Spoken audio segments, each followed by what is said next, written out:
स्वर्ण आंखों वाला भेड़िया जब अपने समूह के नेता को चुनौती देता है तो यह एक महत्वपूर्ण मोड़ होता है। यह न केवल उसकी ताकत को दर्शाता है बल्कि उसके भविष्य के लिए भी एक बड़ा फैसला होता है। भेड़ियों के लिए अकेले यात्रा करना बहुत खतरनाक हो सकता है क्योंकि युवा भेड़िए अकेले नहीं रह पाते।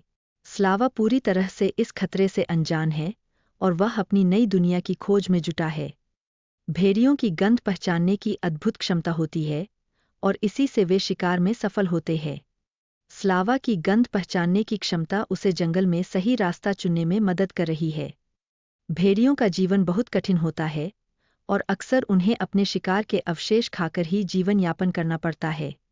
यह साहस उन्हें कठिन समय में भी जीवित रहने में मदद करता है। स्लावा ने अपनी यात्रा में लगभग 500 किलोमीटर की दूरी तय कर ली है और अब वह सर्बिया की सीमा पर पहुंच चुका है। इस अद्भुत यात्रा ने उसे कई नए अनुभव और चुनौतियों का सामना करने का मौका दिया है। स्लावा ने जिससे उसे खाना आसानी से मिल जाता है। यह एक नई दोस्ती की शुरुआत है जो उसे खुशी और उम्मीद देती है। स्लावा ने अपने अनुभवों से सीखा है कि उसे अपने साथियों की याद आती है जो उसके लिए बहुत महत्वपूर्ण है। दोस्ती और प्यार का ये एहसास उसे मजबूत बनाता है। स्लावा का सफ़र 1000 किलोमीटर से अधिक का है जो उसे कई नए स्थानों पर ले जाता है। यह यात्रा उसके विकास और सामर्थ्य का प्रतीक है जिससे वह और भी मजबूत बनता है। अब स्लावा एक अल्फा पुरुष बन गया है जो अपने समूह की सुरक्षा और भोजन की तलाश में जिम्मेदारियों को निभा रहा है। यह बदलाव उसके व्यक्तित्व में एक महत्वपूर्ण मोड़ लाता है। स्लावा और उसके साथी अपने जीवन के लिए संघर्ष कर रहे हैं क्योंकि उन्हें भोजन की कमी का सामना करना पड़ता है, लेकिन यही संघर्ष उन्हें और भी अधिक मजबूत बनाता है।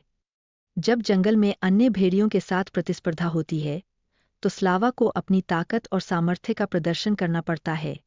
यह संघर्ष उसके नेतृत्व कौशल को भी परखता है।